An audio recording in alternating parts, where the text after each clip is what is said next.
Oh Maggie T, you've brought this country to its knees. There are no jobs, there is no plans to reassure the working man. You said the council rates must rise, they're soaring upwards to the skies. So come with me, we must unite to rid this country of its plight.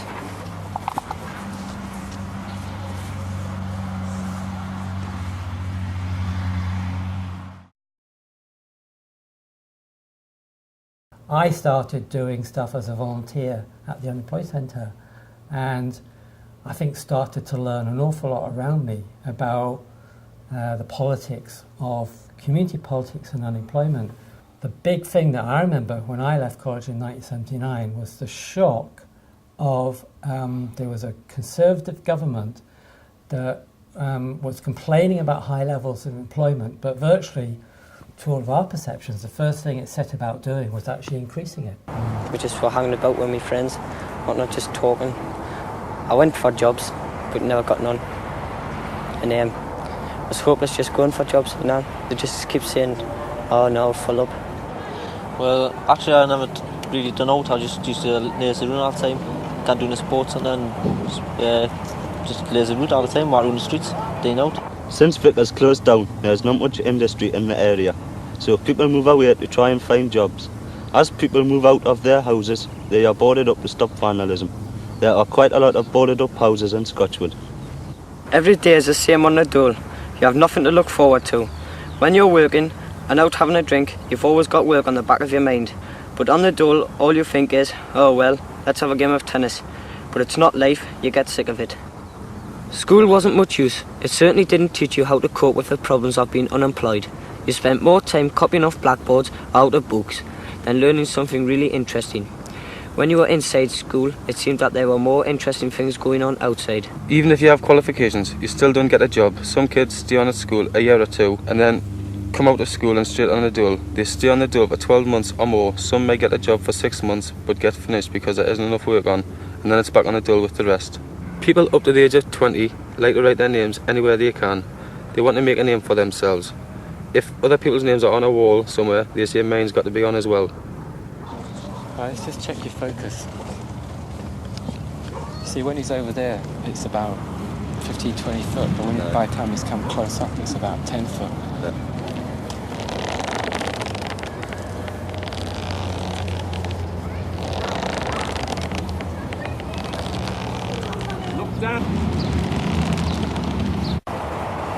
Been doing photography for ages now, and I think there's a possible chance of getting a job out of it.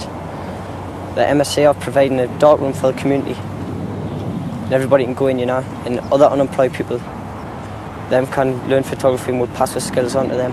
The kind of way the experiences of unemployment and poverty haven't really ever gone away in the Northeast, and since those, that period of deindustrialization, well, nothing has kind of come to supplant that or replace it.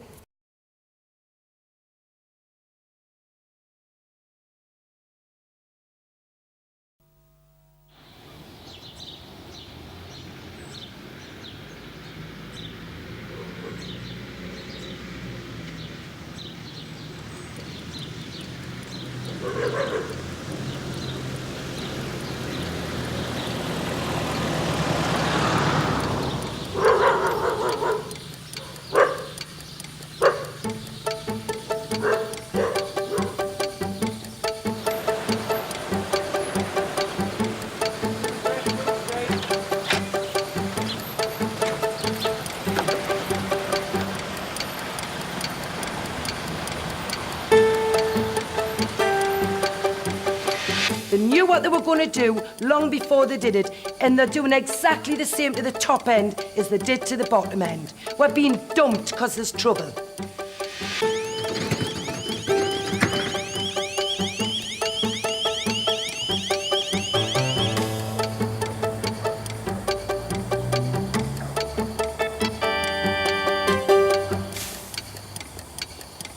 Something is going to happen on the estate, something bad's going to happen on the estate.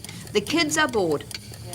The teenagers are bored. They're bored out of their mind. That's how they're getting into so much trouble.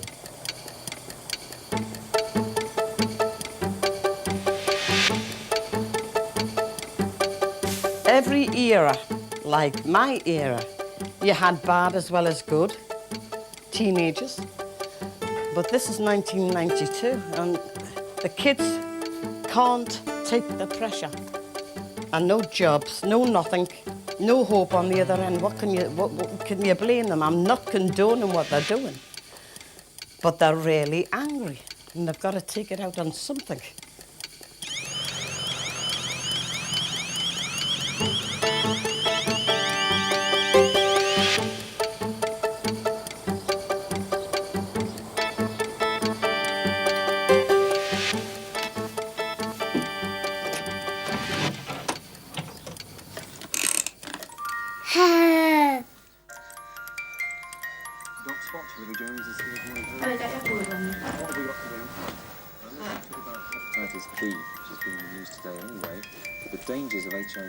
I'm 20 years old.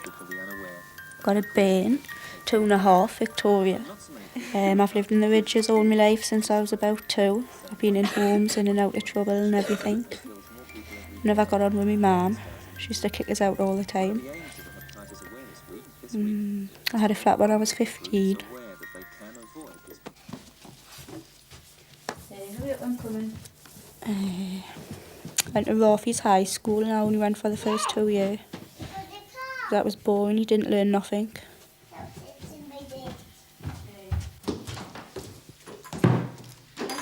I've had slugs and mice and there's like no one down here for us to talk to. If I stay in all day I'm just stuck. Whereas I go to my mum's, everybody I know lives up there. Can't even let the bairn play out in the gardens and I think she's bored all day, she whinges to go out.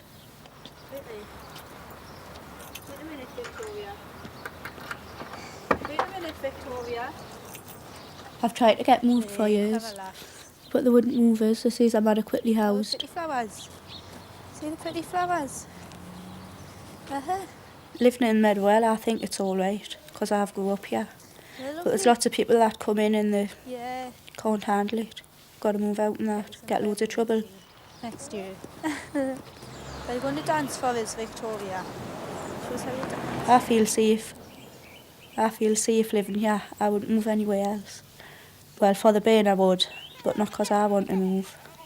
It's not very nice for the kids because they just go up smashing windows and giving people abuse and that, and it's not nice. It doesn't look nice.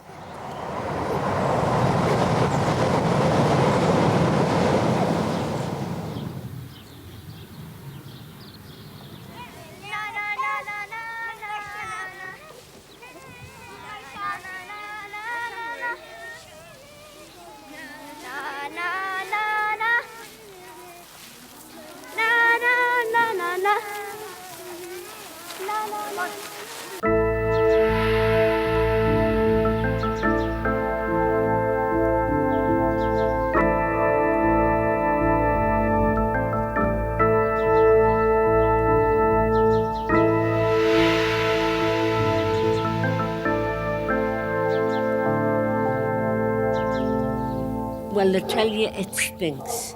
The scum of the earth come on the Meadowell. And I had a sister-in-law herself who said to me she wouldn't live there rent-free. That's the idea of the Meadowell. And the people that talk about it on the buses, when the bus goes through, oh, that's the Meadowell, that's that terrible estate. It's not a terrible estate. It's wrong that they should fetch it down like that, because they shouldn't forget there's still lovely people living there that have lived there a long time.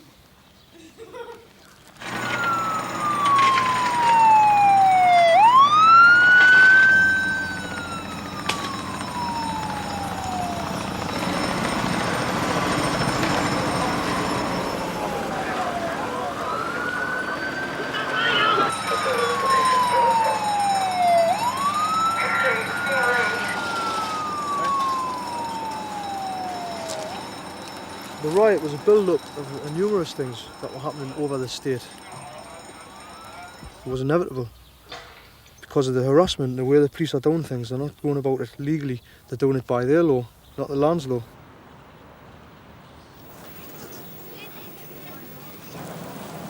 Two young lads who were going out to do some graft on the coast road. They died, mysteriously died.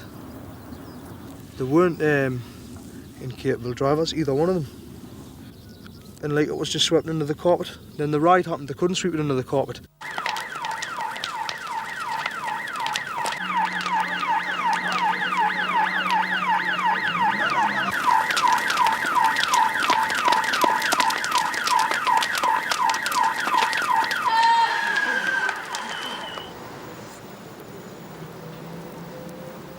The thing that like sickens everybody is like, why did they do it? Why did they burn their own youth club down? Why did they burn their own shops down? Because they were left with so much anger pitted up. The thing about the youth club, you know, they're saying they burnt their own youth club, the only thing that they had in the estate, which was of any use to them. It had been shut down for 10 months, you know. And you can verify that. Yeah, I used to work there. The government spending closed that youth club, man. Why isn't the grass being cut? Just silly little things like that, man. All it looked like was a big lump of tinder to some people. Excellent stuff for like wanting to set a beacon off, I'm sure. Great attention seeker. Yeah. Yeah, gonna be seen for miles, isn't it, you know?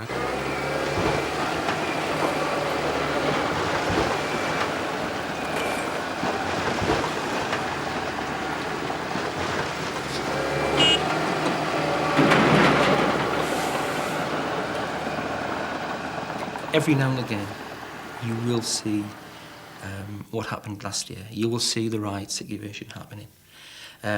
But for many people, that has been an experience which they see regularly. Burning houses, empty houses in particular, that happens regularly. The media aren't always there.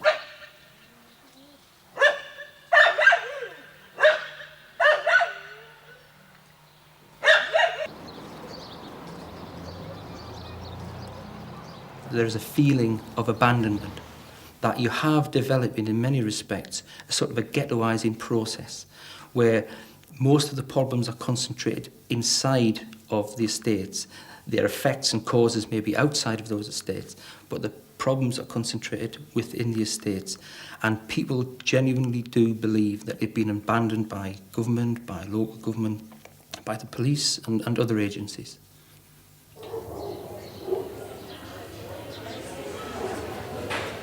This is to allow residents to ask questions on the agenda.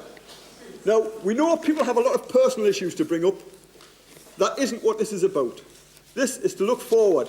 It is not an inquest into the riots or anything like that. The panel here will try to answer as many questions as possible if you allow them to do so. Right, I call the meeting to order.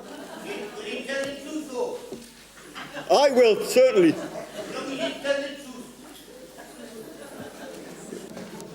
Can I say a couple of words? I'm your ward councillor and I represent you, and it's my job to go to the council and complain and fight and hustle to get you the kinds of things that you want. It's nice to see that on the wall. A new phase. Everybody thinks, oh great, nice houses, lovely. But what about the problem now? Let us speak, please. I say it every day, like what all these people do. The houses are in disgraceful condition, the ones that are damaged, beyond repair, in my personal estimate. Something should be done on this estate to help the people. No. People are paying expensive rents. People are paying poll tax. If you're working, you're coming home. It's an embarrassment to bring people back to your home. Am I right? Hold on a second. Hold on 1 second. Now, if you think there's going to be some magic wand come down from North Tyneside Town Council, might get the odd bin lorry down, but we'll not get a magic... Hold on. Let's have a bit of order, please. Let's have some order. If you think you're going to get police in every minute of every hour of every day to deal with every kid that's breaking into a shop, if you're going to think they're going to follow every kid around to catch him doing... You're not. The solution is not with those out there in authority. The riots proved that authority could not contain or control this estate. The solution must come from within, from you yourselves, organising your estate in the way that you want it, and having said what you want, then cooperating with the outside. There's no point saying, please come and help me, Mr. Policeman, Mr. Council Official.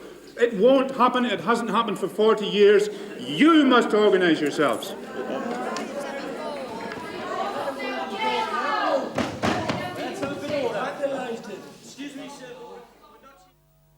the issue that's raised at the end of the first half of the film seems to us, and we certainly knew that when the councillor says it's up to you, nobody from the police, the local authority is going to come and help you, it's up to you. Well, at one level, he might be saying it's really a kind of model of community development that only is in his head, but to the rest of us, it clearly appears like an abdication of responsibility.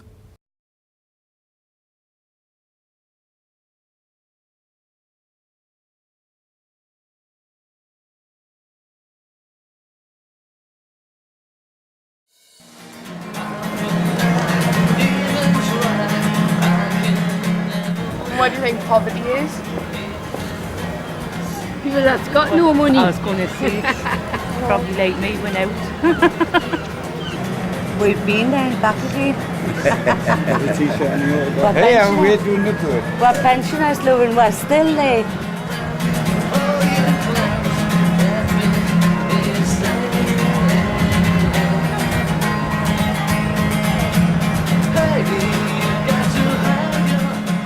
Yeah. Not having enough money to eat properly, look after your kids properly.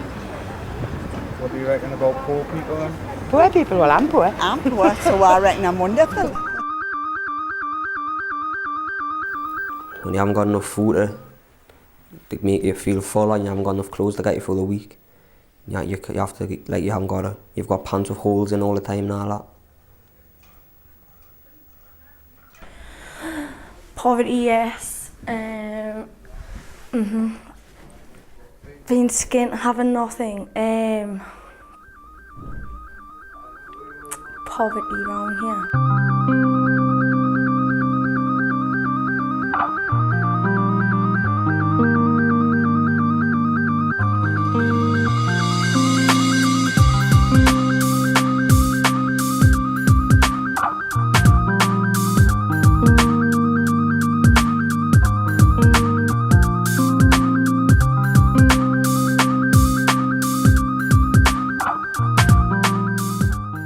House, a washer, fridge, stuff to thing on. I didn't really think you need a car. Loads of people do without cars, but you need washers and telly or something, hi-fi, stuff like that. I wouldn't like to survive on the money that the dole pays people. It's just about impossible to live on that amount of money. I know it's a bit old-fashioned now, but I still think everybody, regardless of their background or where they live, is entitled to a proper education. And I don't think some people get the opportunity to have that come from Meadowell. It's like a prison for me. Everything I do just gets mentioned to every teacher in the school. Then one of the teachers just says something, and then just exclude Lee straight away, and then I'm gone straight away again. I've been kicked out of year 11 up now. Got kicked out in year 7.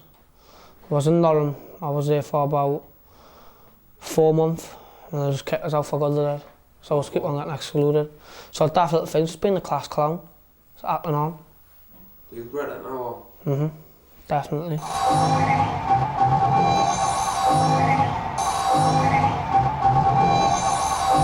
My name's Kirsty Saint, I come from Shields. You can't do school? Nah. Do you like school? No. Boring. Didn't get any education off them properly in any way. I didn't like the lessons, I didn't like the teachers. Now all I do is copy out books. You don't learn anything. Just always like pick on you and that. Give you attention. Aye. Why would they do that anyway? Now else today. As I say, you do your new work. And I think part of the difficulty of secondary schools is that, as you said, people quite enjoy their experiences at primary school. But by the time you get to secondary schools get bigger. There are more people in there, so you lose your identity often in some secondary schools. Most of our secondary schools are just too big. It's as simple as that. So I think schools can take an easy option, or they can take a difficult option. The easy option is to say, troublemaker, we don't want you in here, it's going to affect our sort of SATs figures. Or they can take a much more holistic view, it's a big word, but they can take the view that's sort of, right, these young people who've got problems with their behaviour, we need to try and sort them out because everybody's entitled to an education.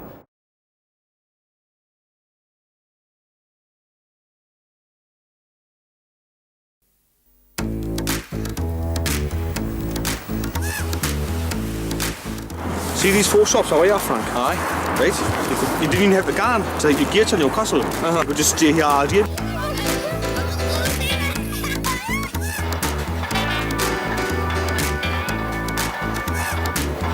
People coming, gone, streets getting knocked down.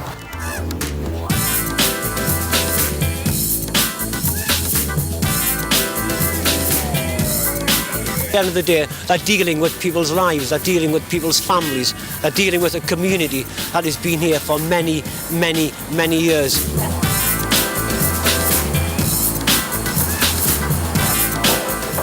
Julia, this is from the members of New Gateshead Social Club, and it's a cheque for £700. Well, I would hope it would all be done up nice the way they're starting on the houses, the whole lot. I've actually rebuilt the estate where I live, the old Full estate. Oh, right. I've actually rebuilt it, I've done all the houses up and... It'll put Gateshead on the map, don't you think? Come out, Stephen!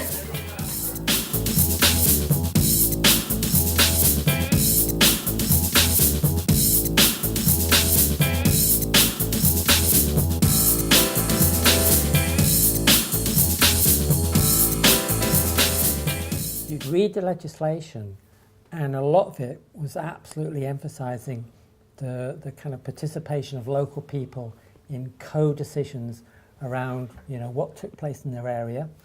There was a lot of focus on training people up and getting people trained up, thinking about employment possibilities that was actually allied with that urban regeneration. Yeah, so the government, particularly the Labour government, accelerated this, talked about joined-up approaches to regeneration, said, well, it's about skills development, it's about education, it's also about renewing the kind of physical infrastructure. Yeah. And again, you could argue parts of the North East are an absolute lab for that kind of approach, and particularly East Gateshead. So you started working in East Gateshead. So the thing that skewed the mix, so instead of just focusing on the estates and what people's aspirations were and what people wanted to do and what was possible and where the jobs were going to be, is that within about 2 miles or 1.5 miles from the big millennium changes and projects in the quayside, is that we had a couple of estates that were being regenerated, and we were brought in amongst 2 or 3 other sets of artists to say, what we want you to do is to document the changes, but work creatively with local people to actually think about the relationships, if any, between the new organisations and local people. I'm Joe, I live in Old Fold. Long ago there, they knocked the houses down.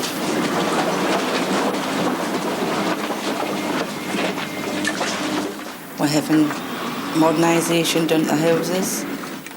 We're having all the old houses that's been badly damaged by vandalism being pulled down.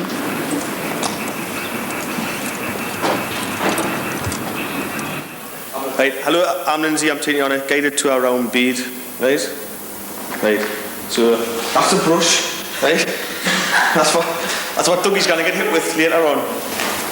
That's the art cupboard for our artistry stuff and all that. So you've got the health, the secretary's office, like German's office and the health end, stuff like that. In here you've got like the school and the community lounge. There, got the headmaster, Mr. Bradford. And that's outside. Anybody want a cup of tea, by the way?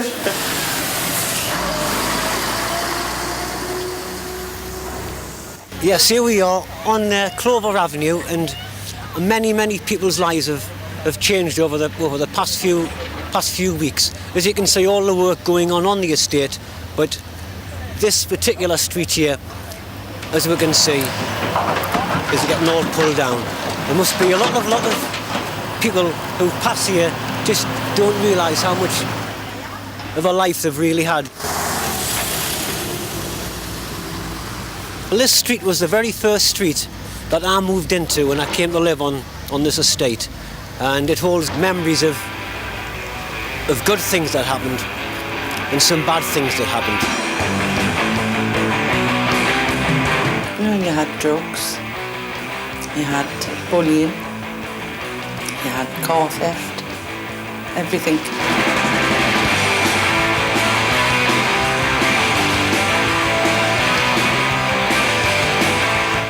See these 4 shops away off, Frank? Aye. Right? You didn't even have to go on to like your gates on Newcastle. You could just stay here all day because there's like a betting shop there, right? Off licence there, and a fish and chip shop, then like a cake shop there, right? So you can go on into your bet there, come out and get your beer and your tabs, then go off fish and chips, then go on there and have a good punch up. Good That's all you need. Excellent, man, aye.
To most people, if you say, what is the landmark best known on Tyneside, it is the Tyne Bridge. When it was being built, it made huge changes to Gateshead. If you look at Bottle Bank, for instance, the whole of one side of Bottle Bank was demolished to make way for the Tyne Bridge. A corner of St Mary's churchyard was dug up to make room for the Tyne Bridge. So they had to take all of the bodies from the graves and move them to another graveyard. And it's only when you sort of stand at the end of the Tyne Bridge and see exactly where the towers are and where the approach roads are, you see how much must have been demolished for the building of it.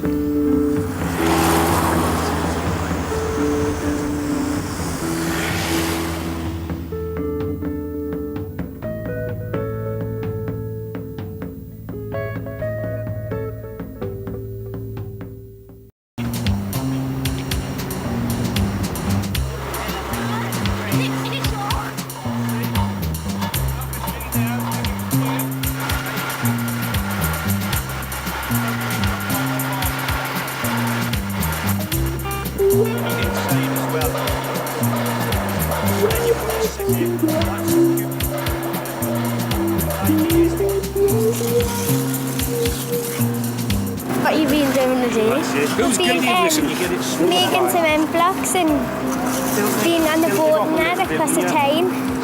And we've had our lunch and well, I can't even know what to say. You know how long the Tyne Bridge is? And the two,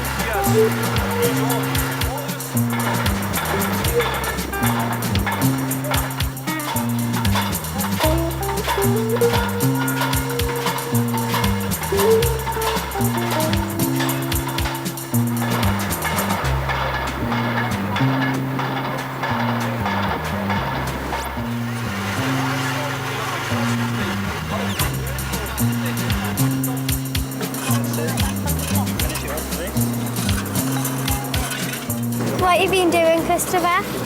Been like finding out lots of different things, like how the machines work and that, and what to do. What school are you from? St Wilfrid's. our bridge is going to be the same height as the Tyne Bridge when it's finished. It tilts up and down to allow ships to pass underneath, so a real complex structure. At the end of the day, it takes cyclists and pedestrians, so it's an ideal opportunity for the likes of yourselves to go on it and use it as much as you can. Who's it all meant to be for? Like the bridge and the music centre? For the people. And, what people? like us. It'll put Gateshead on the map, don't you think? So we felt under pressure to try and bridge a space and a conversation where we needed to film and document the physical changes in and around the quayside space and the redevelopment of the estates, and implicitly ask people the question about what relationship can they have with those cultural spaces, or should they have with those cultural spaces, and what quality of relationship should that be?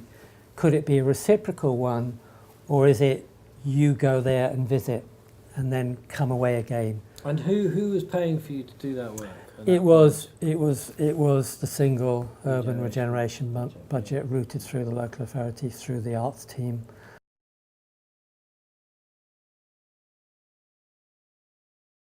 It looks like a nice little field with horses in. Was actually where there was a really compact little council estate called Salt Meadows, and we could just see the beginning of, I mean, look, there's the old road, and what are the bollards doing? In fact, when you look even more, you can just see the traces of, really what's an echo of quite a substantive community. And just on the right there was East Gateshead Social Club, where there was a lot of drinking and partying going on.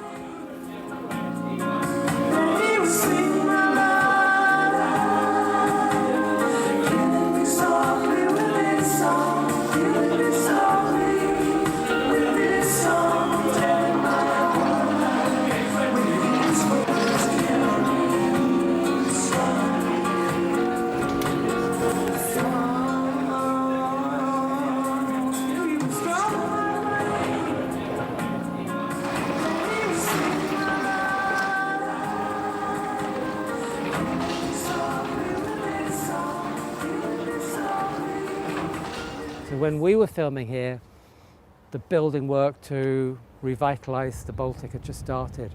Simultaneously, the demolishment of this estate. People were really reluctant to tell their story here. They were wondering where they were going to live. They just felt as though it was an unequal relationship. But actually now there's a barrier of hotels and flats that prevent you from getting any visual access to the Baltic. It's turned its back on local communities and areas in a very obvious sense.